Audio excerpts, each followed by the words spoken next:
Ce podcast a été enregistré à PodBXL, le festival du podcast de Bruxelles. Plus d'informations sur podbxl.be. Bonjour et bienvenue dans Happy Podcast, le podcast du bonheur rentable. Je suis Valérie Delande, producteur d'entrepreneurs fêlés. Et fêlés car les fêlures laissent passer la lumière et portent en elles un extraordinaire pouvoir de transformation. Et maintenant, je vous propose de passer à la 4e séquence, celle de la culture de l'unicité. Parce que lorsque le héros a pris conscience de sa différence, nous avons compris que c'est une expérience émotionnelle et intellectuelle. Il doit maintenant cultiver cette nouvelle conscience pour l'ancrer dans son quotidien et transformer ses comportements passés de façon durable. Car la transformation n'est pas un événement ponctuel, c'est un processus continu qui nécessite un effort constant pour éviter les régressions. Alors, Pauline, quelle discipline as-tu mis en œuvre pour cultiver ce nouveau champ des possibles ? Alors, le mot discipline pour une personne qui a un trouble de l'attention, c'est un mot très compliqué. Qu'il faut justement apprivoiser. Moi, j'aime plus, faut dire, rituel. C'est plus doux pour moi, en tout cas. Pas de souci. Mais ça va avec la discipline, mais je réalise depuis vraiment peu de temps que ces rituels, cette discipline est primordiale dans un fonctionnement avec un cerveau qui aussi riche de pensée, de créativité, qui court tout le temps. Et il faut aussi avouer que le médicament, même si j'étais un petit peu anti-médicament avant, a vraiment un effet extrêmement positif. Donc c'est un médicament qui s'appelle la Ritaline, qui justement aide à canaliser la dopamine. Et fort du constat que toute cette discipline que j'essayais de me mettre, ou ces rituels que j'essayais de me mettre depuis des années en place au service de mon quotidien, je n'arrivais pas à les mettre en place. Et depuis un an, j'arrive à les mettre en place petit à petit et surtout sur la durée. Et c'est grâce aux médicaments. Voilà.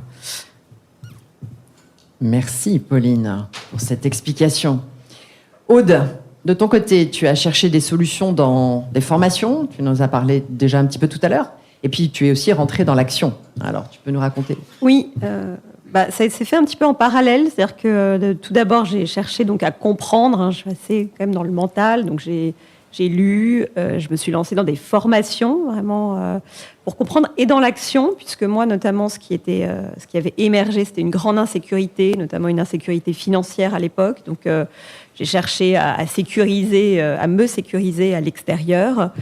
Et puis, de là, je suis allée aussi vers des accompagnements plus individuels, parce qu'à un moment donné, j'ai compris qu'il y avait des choses qui ne se tramaient pas qu'au niveau conscient, mais qu'il y avait aussi beaucoup de conditionnements inconscient qui continuait à me piloter et qui faisait que j'avançais, je passais à l'action, mais quand même toujours avec des peurs, et c'était pas du tout confortable. Et donc c'est ce qui m'a amené aussi à aller vers des approches comme notamment l'hypnose et autres, pour vraiment me libérer de choses que je portais depuis très longtemps. Et ça a été très libérateur, et ça m'a permis de continuer à passer à l'action, mais de manière beaucoup plus légère et fluide.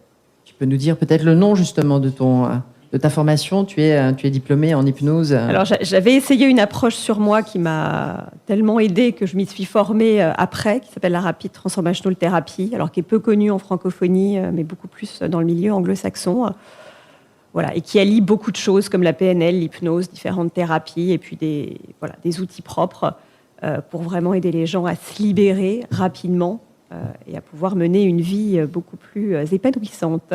Et oui, et ce fameux inconscient, il est derrière nos comportements. C'est la raison pour laquelle, bien sûr, les processus de transformation sont longs, parce qu'un inconscient, ça ne se dirige pas aussi rapidement qu'on le voudrait. Séverine, tu es passée par le coaching, tu nous en as parlé, pour fracturer la carapace. Et alors ensuite, comment tu as réussi à libérer ton authenticité ?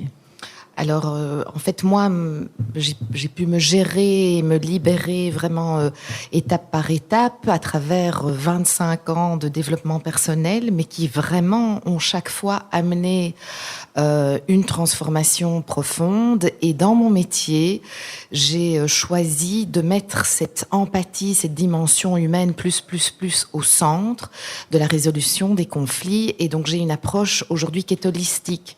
C'est-à-dire que je propose à mes clients ayant une solution, enfin de sortir du conflit en ayant des solutions juridiques et des solutions de croissance personnelle. Pourquoi ? Parce que le conflit juridique est en fait le reflet d'un conflit souvent intérieur, non conscientisé, et d'aller explorer ce qui est à l'œuvre au-delà du conflit juridique leur permet en fait d'avoir une réelle victoire pérenne, durable, rentable pour leur vie personnelle et pour ne plus tomber dans les schémas qui sont souvent répétitifs. Est-ce que je peux préciser aussi que tu as écrit un livre, parce que je suis, moi, intimement persuadée que écrire ou parler, la radio ou la littérature, c'est une façon d'exprimer justement son unicité, d'aller chercher qui l'on est, et ça fait partie du chemin. Absolument. Le livre, c'est aussi une sortie du bois. Donc, j'ai écrit un livre qui s'appelle « De justice à justesse, être avocat autrement » et qui, justement, partage cette vision d'une autre manière d'être avocat, plus humaine et plus rentable. Ah bah oui. Merci Séverine. Frédéric, on reste dans la partie juridique. Tu as également enchaîné des formations professionnelles et artistiques. Qu'as-tu semé dans tes parcelles et qu'as-tu récolté ? Alors moi, j'ai assez vite compris qu'il était important de travailler sur moi comme mon propre outil d'accompagnement des autres. Et donc, j'ai évidemment entrepris très vite, suite à ce constat, une thérapie personnelle où j'ai commencé au bulldozer et au marteau-pic. Bon, moi, j'y suis toujours, mais on est passé plutôt en mode tournevis d'horloger, mais ça sert toujours. Et à côté de ça, du coup, j'ai vraiment pris le choix personnel de ne faire plus que des formations qui m'aidaient à me transformer et pas des formations dont quelqu'un aurait une connaissance qui me déversait. Je sais lire et donc je ne voyais pas la valeur ajoutée à cela. Du coup, pour le côté créatif, j'ai fait le choix aussi il y a 1 an de me lancer dans une académie de clown qui m'a permis de travailler aussi énormément sur moi. Et il m'a fait me prendre conscience à quel point c'était un outil que je voulais aussi transmettre et utiliser pour accompagner d'autres personnes. Le clown qui va chercher les émotions, qui permet la relation à soi et la relation à l'autre. J'en fais aussi et c'est magnifique. Émilie, tu as également fait feu de tout bois pour cultiver ta multipotentialité. Quelles ont été les étapes pour te reconnecter à ton identité de poisson ? Il y en a tellement, je ne sais pas trop, mais en tout cas, peut-être qu'au départ, il y avait beaucoup d'évitement. J'avais une stratégie d'évitement qui était assez bien développée et j'ai constaté que ce n'était pas très efficient, l'évitement. Et je suis plutôt un peu comme un Tetris. Je veux tout le temps être dans l'efficience, dans mon temps, dans ma croissance, dans mon développement. Et donc, je me suis bien rendu compte que cette technique n'était pas ouf. Et donc, me confronter a été une réponse. Parfois un peu trop violente, mais néanmoins, ça a été une de mes réponses. En montant sur scène, en créant un spectacle, en faisant des choses qui me mettaient au cœur de ma fragilité, ce qui était très vacillant et très inconfortable, mais c'est là où j'avais le plus de réponses et donc le plus d'espace de croissance. Et j'ai une obsession de croissance. J'ai une obsession, quand je dis croissance, c'est d'évolution, de remise en question, d'introspection. C'est ainsi. Je ne sais pas faire autrement. Et dans la confrontation, j'ai appris à trouver des réponses.